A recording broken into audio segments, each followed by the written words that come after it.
Hi all, welcome and welcome back to my channel. The story I'm about to share with you is just about as heartbreaking and evil as it gets. Look closely at this video. What you're seeing is an evil father walking out his front door, getting in his car, and driving away as his house burns with his 3 young children inside. The monster's name is Joseph Washington. And in the early morning hours of October 18th of 2023, he set fire to his family's home and murdered his 3 young children. Their mother was at work at the time, and he was home with his 3 children. But he did tell their mother over the phone what he was planning to do before he did it. Here is her desperate 911 call. New Orleans 911, what's the location of your emergency? Hi, 4911 America Street, New Orleans, Louisiana. He's going crazy. His name is Joseph. Can you please hurry? I'm at work. What's going on? He's screaming on the phone. I heard the kid screaming. He's screaming on the phone. Y'all have to just break through the door before anything happens, please. He said he's about to burn the house on fire. Can you just please hurry? Their mother raced home from work to get to her babies, but by the time she got there, the house was engulfed in flames, and Washington was gone. Once I hit the end of my hall, you could just see the house engulfed in flames. And all I could think about is, where are the kids? I saw their mom outside and I'm yelling, where's the kids? And she said they're inside, and we're yelling to the fire department, you got to get the babies out of the house. Was too shaken up to be seen on camera, but says she was present with the mother of the 3 kids as firefighters worked to get the children out of the home here along America Street. There's 3 babies in that house.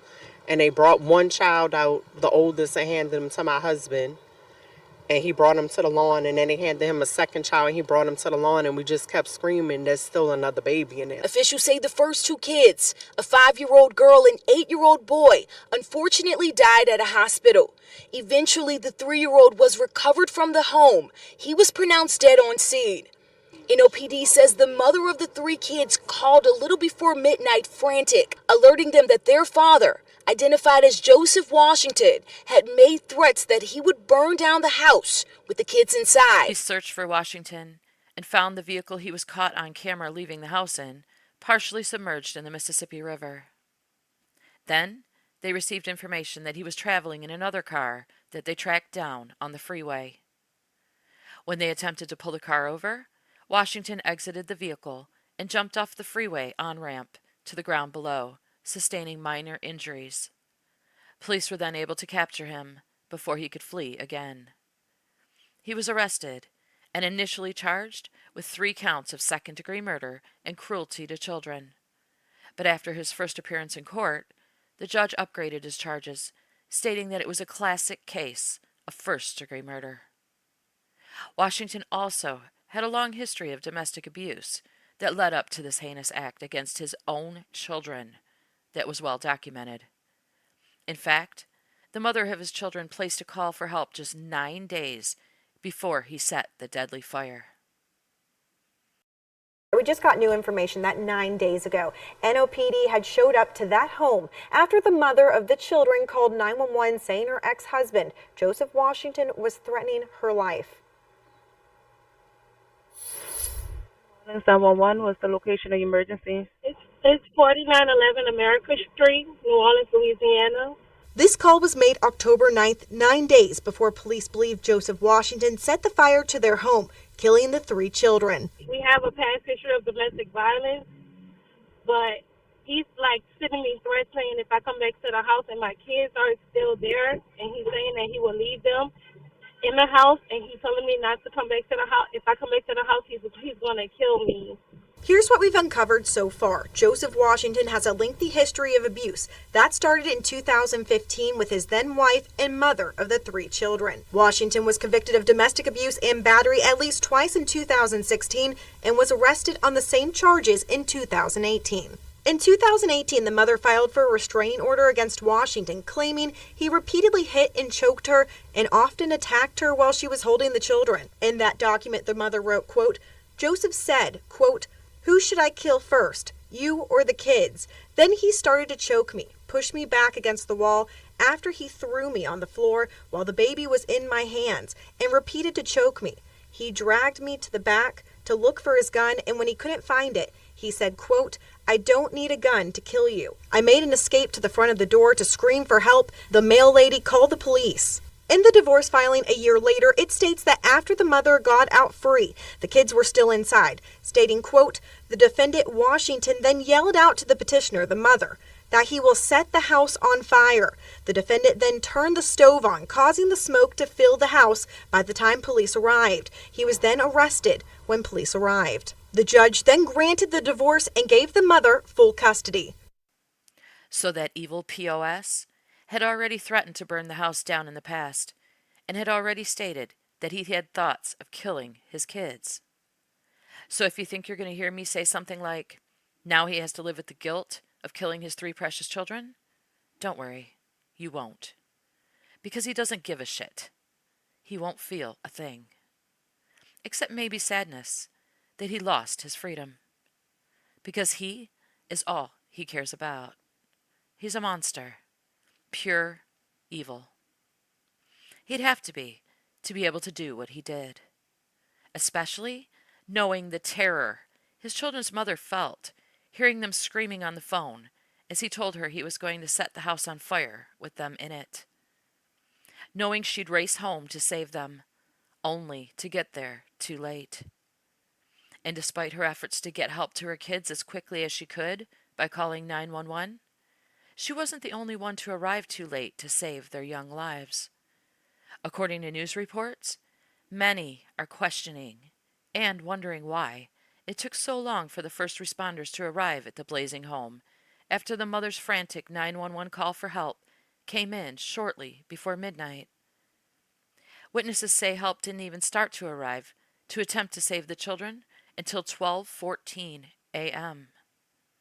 To be more precise, the emergency response timeline was laid out by a New Orleans 911 chief in a press conference shared by Fox 8 News, where he states that the frantic call from the children's mother came in at 11:54 p.m., 6 minutes before midnight, claiming that her children were heard screaming on the phone and her ex threatened to burn their house down.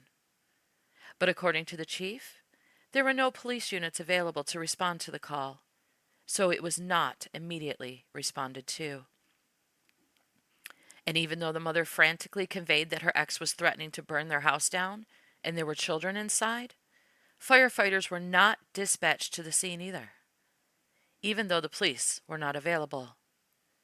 In fact, according to the timeline, the fire department was not dispatched to the scene until 12:09 a.m., when a 911 call came in from a neighbor that the home was already engulfed in flames.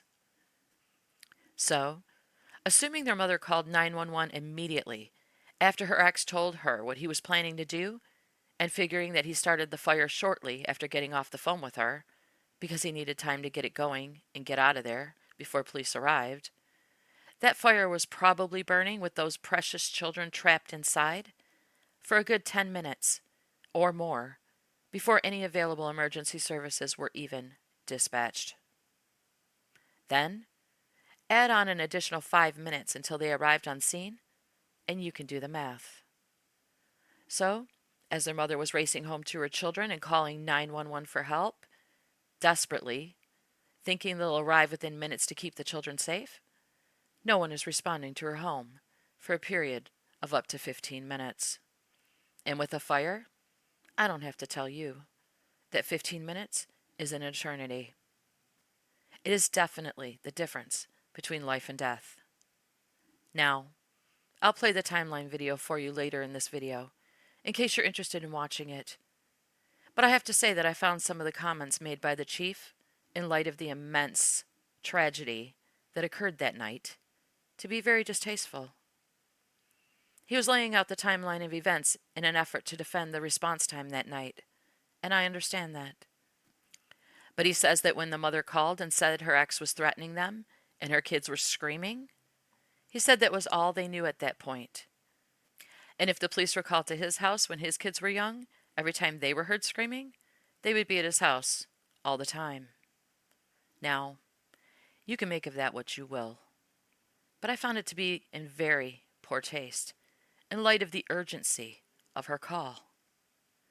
I wonder how many times a call about his kids screaming would have been coupled with and they're being threatened, or, and someone is threatening to burn their house down with them in it. Or how many times his young children were heard screaming at damn near midnight on a weekday, a school night. That, in and of itself, to me, should have been a huge red flag that those children were in trouble. They were 8, 5, and 3. They should have been in bed, sleeping. Instead, they were heard screaming in fear in the middle of the night. In my opinion, whether they believed their mother or not, the moment they knew the police were not available to respond to the call, the fire department should have been dispatched. There were young children in that home, and she said the person watching them was threatening to light their house on fire. Then, at least they would have responded quickly to help the children. And if there was no fire, at least they could make sure the children were safe. And if there was a fire, as there was, they would have been there within minutes to rescue the children, and maybe their little lives would have been saved. But the fire department wasn't even notified about the threat and was only dispatched after the 911 call from the neighbor who saw the fire. What if the neighbor was sleeping and didn't see it or hear it? Would their mother have raced home, thinking police were already there making sure her children were safe, only to arrive to her home in flames and no emergency personnel there? Because that's what would have happened if the neighbor hadn't called 911. And that's terrifying. According to the timeline, police weren't even available to respond to the call until after the fire department arrived, and they didn't arrive on scene until 25 minutes after the mother's 911 call. And to add insult to tragedy, when news outlets questioned why there were no police available to respond to the 911 call, they found that at least one unit in the area was already responding to a non-emergency call that had come in hours earlier. A councilwoman for the district says that slow response times have been an ongoing problem that she's been fighting for a while and will continue to fight for answers about.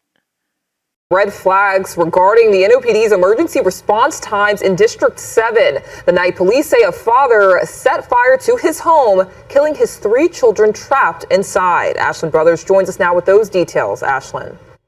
Well, Lauren, we've now learned police were dispatched to a dated non-emergency around that same time of the fatal fire, despite the Orleans Parish Communications District claiming no units were available. Where are the police when you need them? That's the question. All we needed was one officer just to come up. And maybe you could have saved those 2 kids that was at the door if you would have came in time. City leaders and New Orleans East residents alike call into question the response times of the NOPD in District 7. I've been raising the flag about issues at OPCD for I don't even know how long. I mean, from the previous director, I've been over and over and over again. And so it's like, if it's not this, if it's not 3 children we have lost in our city, then what? So I'm going to keep pushing. I'm going to keep fighting. Because these little kids are worth fighting for. Councilmember Helena Moreno says she and her constituents deserve some answers. I think that this is a lesson learned, and I feel that everybody involved is responsible for not the action of the individual, because he was a sad sap. However, emergency means emergency. If this woman is pleading out to you, begging you to get to that house, that could have been avoided. It's bad. I'm pleading for the police officer. Please do something better. We need this out here. Y'all might not care, but we do as people and parents. Moreno is grateful the chief has agreed to a multi-level review. even from the very onset intake level. All the protocols that need to be followed with a whole series of different questions that must first be checked off and answered before a call can even be sent out for dispatch. Moreno says the city's crime analyst found and flagged an incident that happened on October 18th, adding that an officer had been dispatched to a Priority 1 non-emergency for an old shots fired, later turned destruction of property report just 11 minutes after a mother called 911 saying her ex-husband threatened to burn down a house with her 3 children inside. Now, the non-emergency call was 8 hours old. We don't know where the dispatching officer was coming from at the time, but we do know the 2 incidents in New Orleans East were about 3 miles apart and roughly a 10-minute distance from one another. NOPD units were dispatched 21 minutes after the mother called and arrived at 12:20 a.m., 5 minutes later. I feel like I just did this about, 6 weeks ago, 2 months ago with Asia Davis, when I said, why did nobody come help her the first time that she called, she called about domestic violence? Police officers showed up, 12 hours later. It happened again a second time, more than 12 hours later. And then the third time, it was because they were reporting her murder. The NOPD announced yesterday it launched a Public Integrity Bureau investigation into police response to that fatal fire.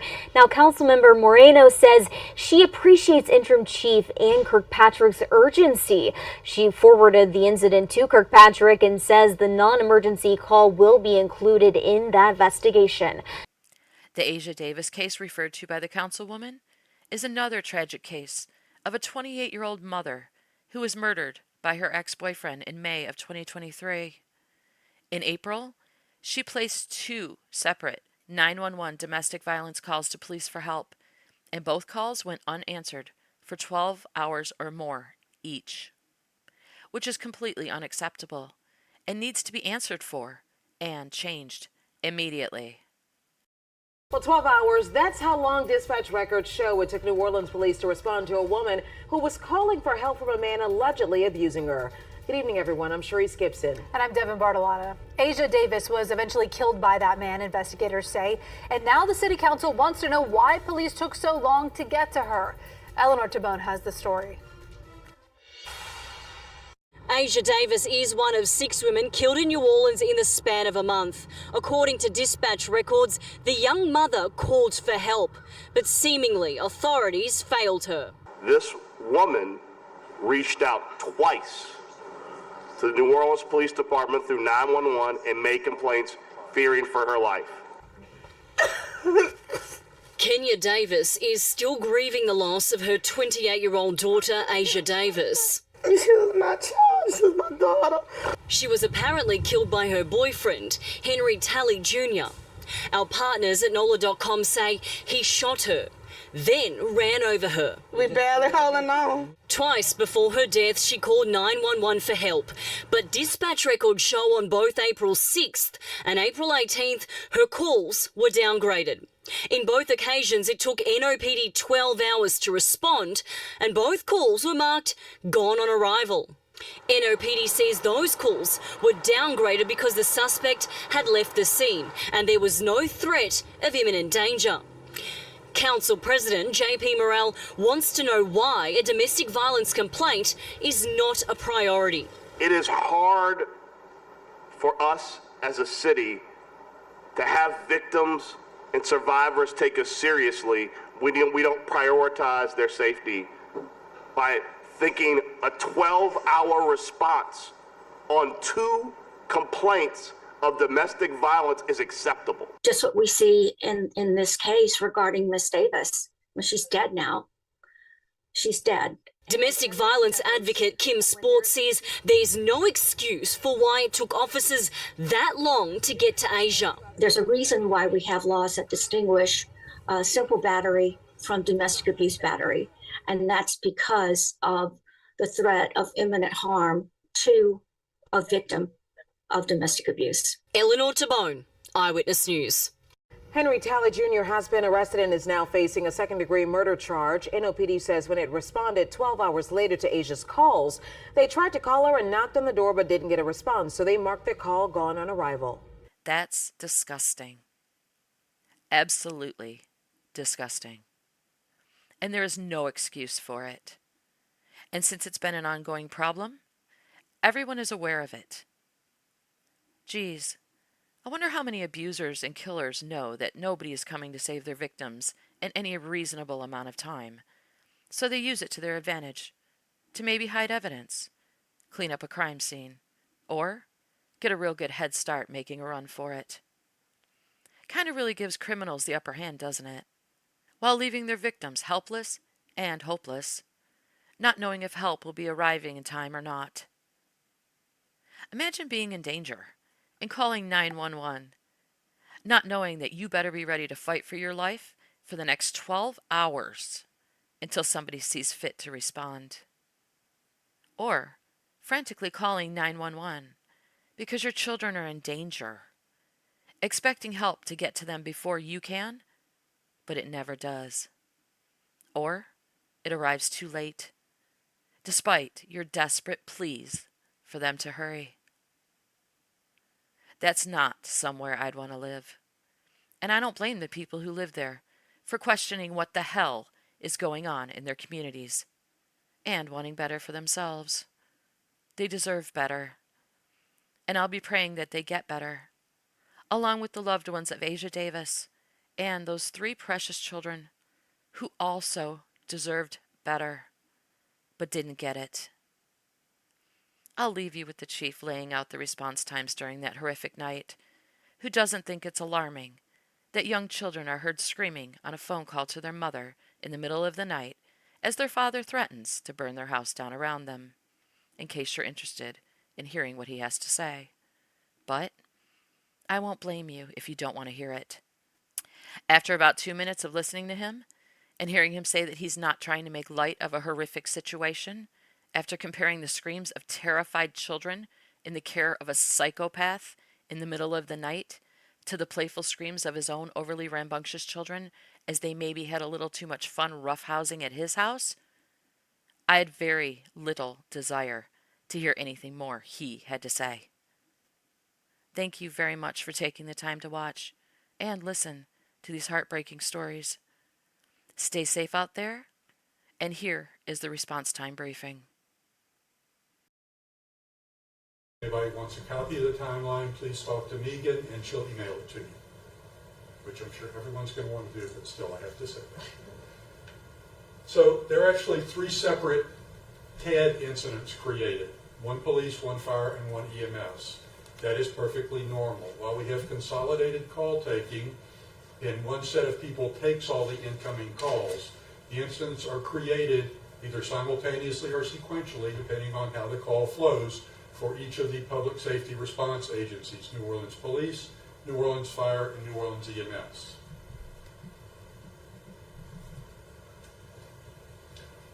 So, our first call was received at 11:54:41. And I've got the seconds there because in our world, seconds matter.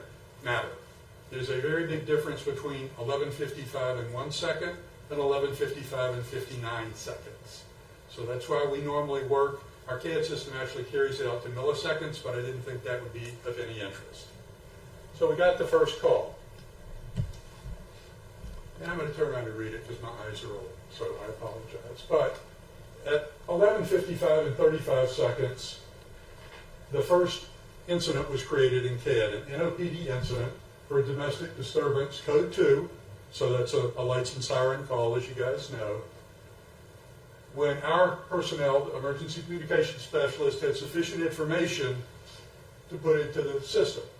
It included the initial assessment as a verbal domestic disturbance, and the notes say that at that point the caller had advised our person her kid's father is at location and called her on the phone. She heard her kids screaming. Now, in retrospect, we look at that and, oh my God, we got to get somebody there right now this minute. But that's all we knew. If you had called my house and dispatched police when my kids were younger, anytime they were screaming, I would have had an officer stationed at my house all the time. That is not meant to make light of anything, but simply to illustrate that only what's there is what we knew. That's all we can react to. By 11:57:21, our emergency communications specialist continued going through the protocol with the caller, got the suspect information, name, description, etc. An additional information was provided. There are children present, ages 3, 5, and 7, and the complainant state subject has tapped her phone, been threatening them, and also threatened to burn the house down. Now, I apologize, this is not great English. Our call takers try to get the information in as quickly as possible. They don't worry about punctuation, correct spelling, things like that. At 11:59:27, so what, roughly 2 minutes and a few seconds later, our police dispatcher handling the 7th District toned out and broadcast this incident over the air. The reason that she toned it out and broadcast it is because there were no units in a clear status that she could simply dispatch someone to the call. Therefore, policy and procedure is for a code 2 call, if there are no units available, we hit the tone so everybody hears it in the field and then broadcast the incident out so that everyone on another call knows what's holding. And 30 seconds later, 11:59:56, the district rank in the 7th District was notified directly by the dispatcher of the holding call. Domestic disturbance, code 2, etc.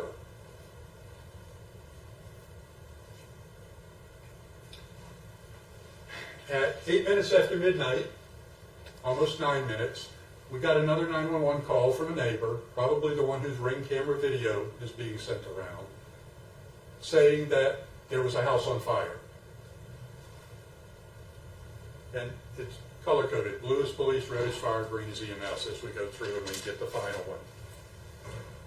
The NOFD incident was created less than a minute later, back 30 seconds later, which is well within NFPA standards for responding to fire 911 calls. In fact, a minute is allocated for that first creation process. So we're running ahead of the curve at that point. At 9:38, or 9 minutes and 38 seconds after midnight, so do the math, 16 seconds after the call was created, NOFD units were dispatched. Again, under NFPA standards, we have 2 minutes from a receipt of call to dispatch of units. So we are again beating what the national standards and requirements are in getting the units rolling. Now, when we dispatch NOFD, for those of you not familiar, we have what's called station alerting. So as soon as it's hitting CAD to dispatch them, lights and tones go off in the district stations. A PA system opens up in the firehouse, and our dispatcher's voice is heard verbalizing and dispatching them to the incident, which is repeated twice for the firefighters as they're donning turnout gear, running to the trucks, getting on them, and getting rolling. Under national standards, I believe it's 4 minutes that they have to get to the call, but don't quote me on that one. You can look that up. We got another call reporting the fire at 12:11. And we got another call reporting the fire at 12:13 with additional information of children trapped in the home.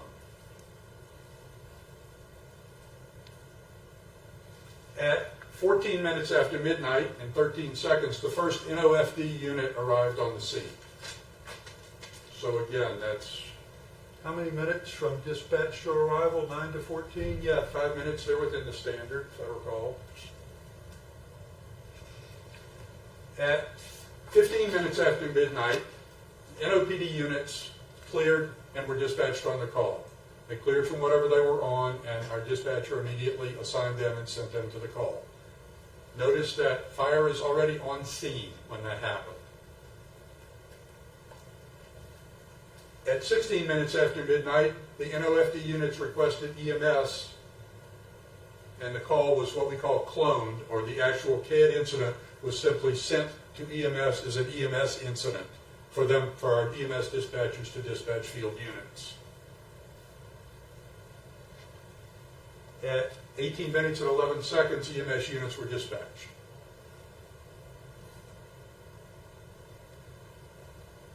At 1922, 2 children were removed from the home or rescued from the home, pulled from the home by NOFD. At 20 minutes after midnight, the first NOPD unit arrived on the scene. At 29 minutes, the first EMS unit arrived on the scene and had patient contact a minute and a half later, and immediately broadcast that they were working 2 codes, or doing CPR on both children.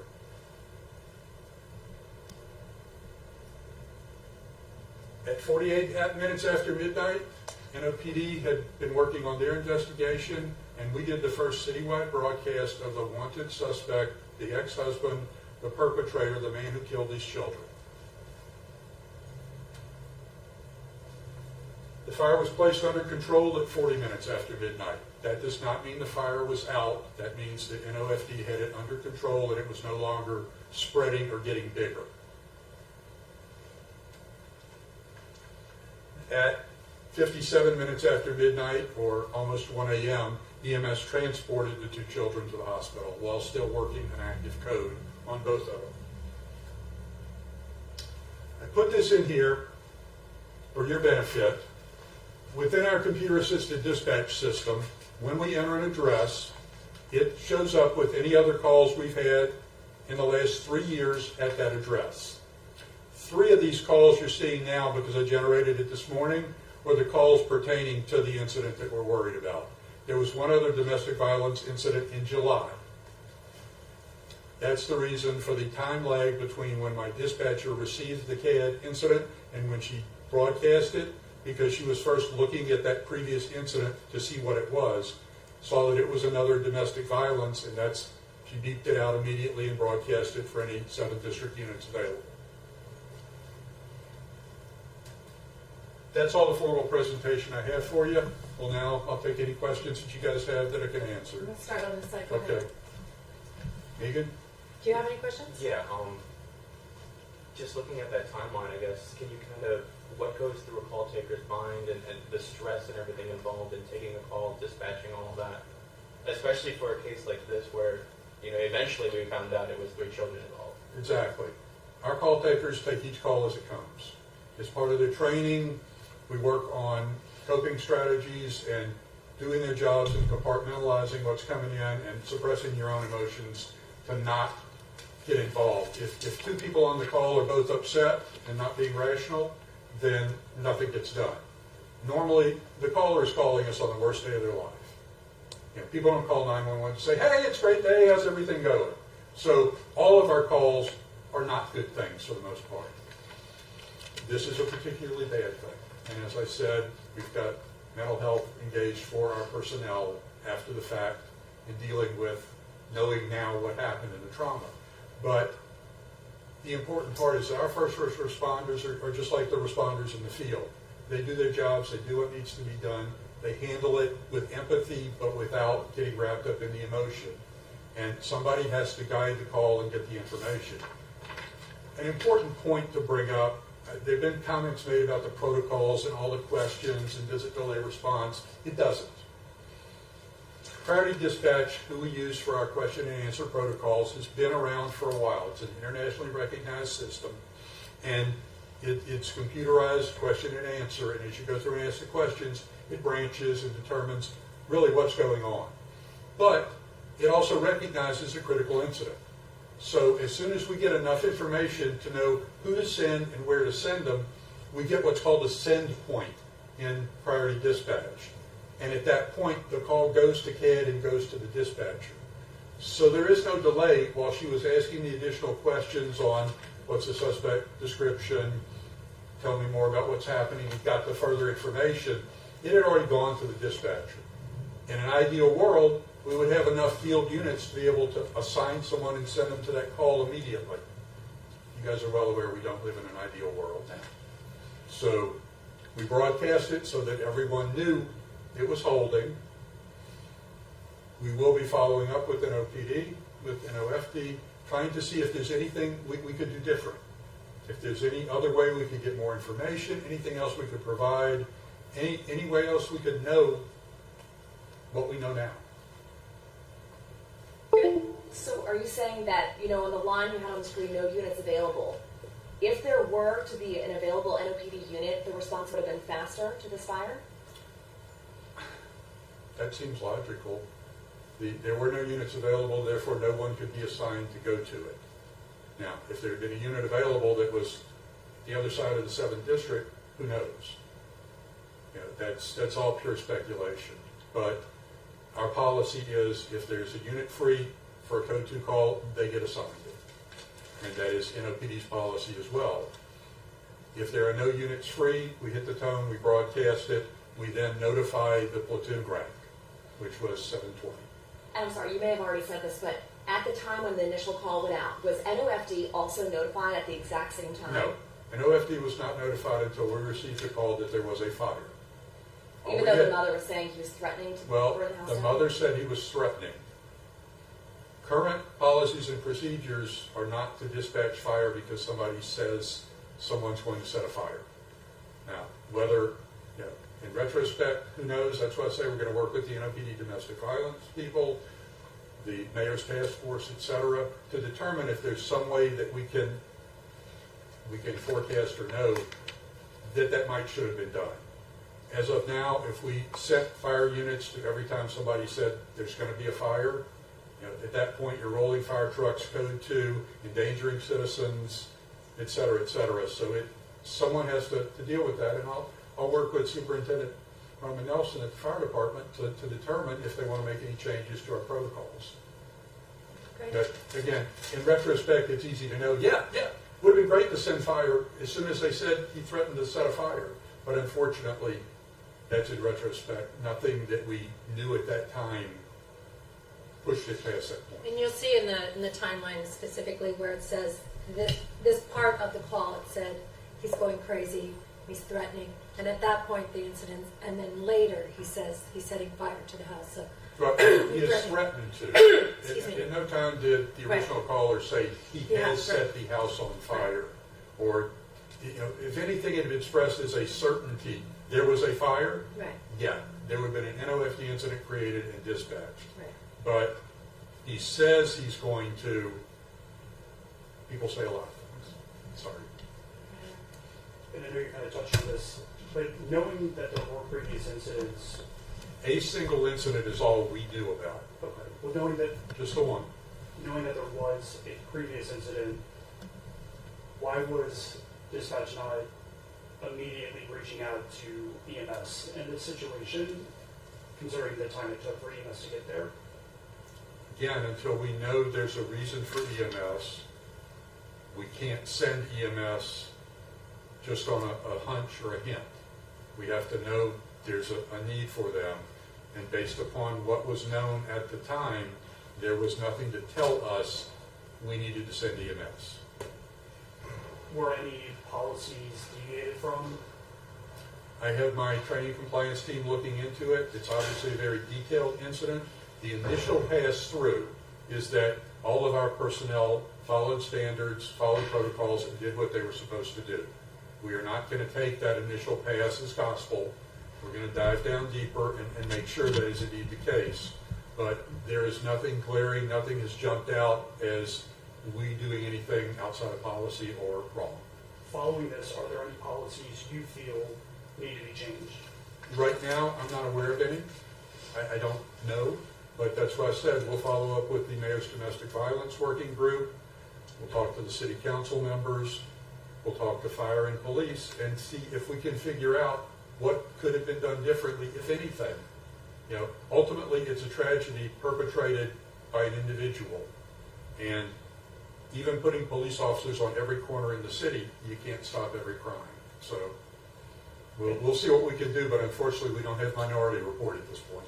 And last question, if there was a unit in an area for NMPD, do you think the outcome could have been different in this situation? That's pure speculation. I don't know.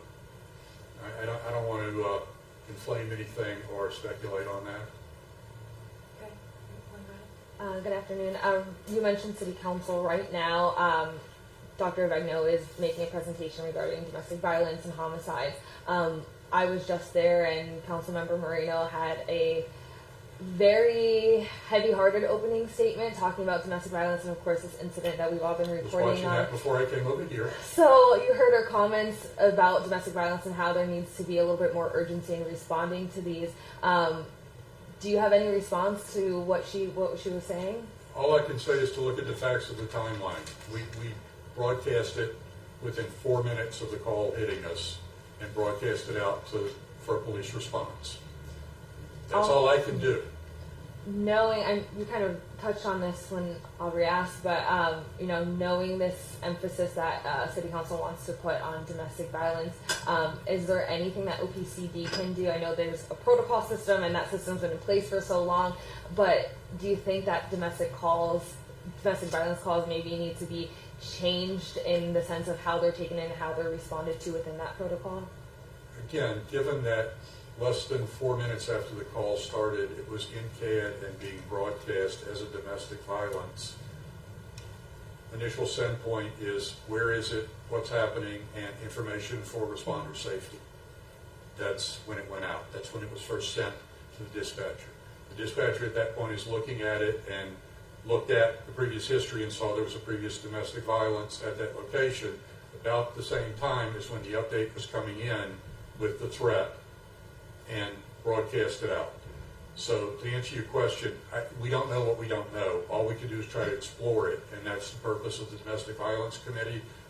We've been working with Dr. Marino, we've been working with EMS, we've been working with NOPD Special Victims Unit, and anything that we can do to help provide better response for it, we're more than happy to do so.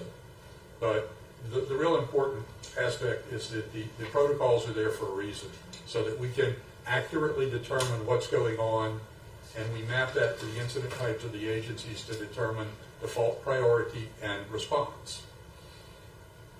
That all worked in this case just fine. What else we can do to more prioritize domestic violence, I don't know. It already was a code 2. It was already broadcast immediately. So to answer your question, I don't know if there's anything else we can do. If we discover it, we'll do it. Just for clarity, can you just explain what a code 2 is and maybe I'm what's sorry. the difference? I think so. There are basically 3 priorities for calls. Code 0 is what would be called an APR response for a police officer to call back to take the report over the phone. Excuse me. Code 1 is in general referred to as no lights, no siren, drive at the speed limit, etc. It's a pass type call or a lower priority call. Code 2 is lights and siren priority call. So essentially code 2 is like the most urgent. Correct. Thank you. So, I can't speak for everyone, but I do want to say, I think we have empathy for the dispatchers. I mean, it's a difficult job. I think you really don't know what it's like until you're in that chair. So I just do want to say that. Thank you. My team will appreciate that. Yes, and I understand the trauma that comes with it as And well. I'll even say, if anyone wants to see what it's like, we'll be happy to do a sit-along. You will not be able to record, you will not be able to take pictures, etc. But we will allow you to come in and experience it if anybody is interested, or if any of our city council members or anybody else in city government wants to come and see what it's like. We'll get you a headset, we'll sit you down with a call taker, you'll sign an NDA for anything that happens to come up while you're there, and we'll let you experience it, because it's a very tough job. I couldn't do it. Okay, I'm not built that way, and I understand that. But my people, the heroes under the headset, who spend their days doing this, are ultimately among the hardest working public safety people in the city of New Orleans. There's a reason we got the state to pass the law that said, acknowledging they are truly first responders, like the field personnel for police, fire, and EMS. Didn't mean to short circuit your question. No, you're fine. I guess my question is, do you think, hindsight is 20/20, but do you think anywhere a ball was dropped, and when I say a ball is dropped, maybe there was a lack of resources, or do you all look at it right now and see it as just a tragedy that couldn't have been avoided. Is there? I can only speak to us, to OPCD. I'm the interim executive director for the communication district. So taking the calls and handling the dispatch is our responsibility. As of right now, this minute, based on that initial first look and listening to the calls, etc., I don't believe we dropped any balls. I believe all of our personnel did what they were supposed to, the way they were trained, in an empathetic but not emotionally involved manner, and figured out what was happening, where it was, who needed to go, and got everything done to make that happen. And then, if during the call, the caller, she says that, and I don't have the call right here, but you all say initially she said he's threatening, but apparently she didn't finish the sentence. And then later the dispatcher asked if anyone was in danger. And I think that may have confused some people. Do you think the dispatcher should have already known that there was a possibility of danger by her saying that her kids are yelling? It wasn't the dispatcher who asked the question, it was the call taker. Okay. That's what It's our terminology, and it's important because we have the emergency communication specialists who get the calls in and talk to the callers and enter it into the computer-assisted dispatch system. And we have the dispatchers who actually take it when it gets to them, dispatch the field units, track them, et cetera, et cetera. So the call taker followed the protocol and got the initial information that she could out of the caller, who was understandably very upset at her job receiving these threats over the phone, and dive deeper to get the further information as she hit that in the protocol long after the call had been created and sent. We hit the first send point, it went to dispatch. Dispatcher was already looking to see that history and determined, I need to get this out now. In the meantime, that next update came in, which delayed to look at that and see if, it could have been somebody saying, oh, never mind, it's okay. My mom is there or whatever. It wasn't, but it could have been, so we need to make sure the dispatcher has all the information before she starts sending units. So we had that slight delay due to that. None of it delayed the fact that we knew it was a code 2 domestic violence call and needed to get people going. And then, so I guess explain the process. It's the call taker, and then are the dispatchers also here? How does? Yes, the dispatchers are sitting in different places of the room. And again, if you want a visual, we'll take you in after this is over with, and it might clear it up for you. But the dispatchers are over here getting the calls, typing the information into the computer-assisted dispatch system, answering the questions, etc. They hit the send point. It goes over within CAD to the dispatcher for the appropriate discipline, police, fire, EMS, or all of them. And the constant updating occurs as long as the call taker is still on the phone, or other calls come in and other people are supplying information, which also goes into the same CAD incident. Since you were saying there's a difference between the call taker and the dispatcher, so first the call taker is speaking to the person reporting the emergency, and then do they transfer it to? No, the call taker keeps speaking on the phone. Okay. That's why asking the questions furthermore and giving the pre-arrival instructions doesn't delay any response caused by us. That is one person or multiple people talking to multiple callers about the incident. The information goes through the computer-assisted dispatch system to the dispatcher, who knows the call taker is still on the phone updating as they get more information, but they are looking at it on their screen and handling their units on their system. Okay. So that way, unlike the film 911 where she got the call and then jumped out and ran in the car and drove, etc., that's not how it works. Okay. Are you done? Yes. Okay, go ahead. In the back. Thanks for the transparency with this conference, and also just, thanks to the first responders that worked this really horrific scene. That's what I intend to do going forward. Is anything happens, you guys will be the second or third to that. Cool. I have a question kind of about general trends around domestic calls. I look at NOPD's public-facing calls for service dashboard, and I noticed in May and June there was a pretty large spike in domestic-related calls. I was wondering if you can speak to the trend, what we're seeing now, any possible drivers for this recent uptick? I don't know. We don't get into that here. That's for their crime analysis to do, and that's in NOPD's silo. I'm sure people can go on at unlimited as to why or what. We simply deal with the fact that it's happening and get the resources there. Okay, and this might also be out of your wheelhouse, but I am curious to know whether Fire has told you about what started the fire. No, we haven't heard anything about that. Anybody else want to go again? I got one. You know, I guess what is the overall message you might want to say to the rest of the city, specifically those that might suffer from domestic violence or a domestic violence Well, situation? I'll echo what Dr. Avegno has said repeatedly, what the general message is. If you're in an abusive relationship, call for help. Get help. There's help out there. There's all kind of help. Don't wait till it turns violent. It's not going to get any better. You know, studies have shown that people don't stop being abusers until outside intervention occurs, and sometimes not even then. So there are all kind of resources out there. All you got to do is pick up the phone and call. And please call for help. If you're in an abusive relationship, if you know someone in an abusive relationship, help them get out. You know, we're all here, and every one of us in public safety would vastly prefer to help people get out and move on with the successful lives rather than dealing with the ultimate consequence like we ran into this time. Aubrey, did you have another question? Is there a national standard that you'll follow when it comes to the call coming in and the amount of time it takes to reach out for additional assistance? The only national standard with regard to call processing time is on the fire side. That's NFPA publishes standards for that. They're actually part of PIAL, the insurance industry, and it's driven by the insurance industry. And there's also science behind fire in that if it's X minutes before you get water on a fire, it will double in size. So there's a whole lot of science in that world. And as a result, there are standards as to how long to take the call, how long to dispatch the units, how long before the units arrive on scene. That's how NOFD determines where firehouses are.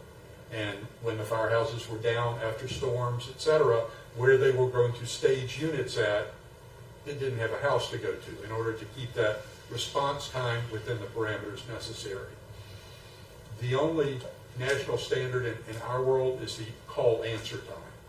How long the call rings, the incoming emergency call rings before we have someone answer it.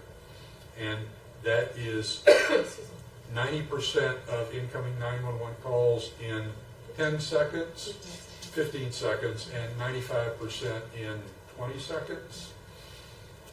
We're not meeting that on a regular basis now due to staffing issues. We don't have enough bodies, pure and simple. We tried running mandatory overtime. We looked really well stat-wise for the first half of the year because of that, but mandatory overtime also burns out my people, and I start losing them, which exacerbates the problem. So we have very reluctantly canceled that, and we're answering about 80% within that first 10 seconds. Yeah, we're going to wrap that And we're up. continuing to work to fill the slots. I've got open recs. If anybody is interested in working at 911 and taking calls or becoming a dispatcher, please reach out to us. We'll be running another class right after the first of the year. Are we good? I think we're Anybody else? Okay, thank you guys very much for coming. Thank you.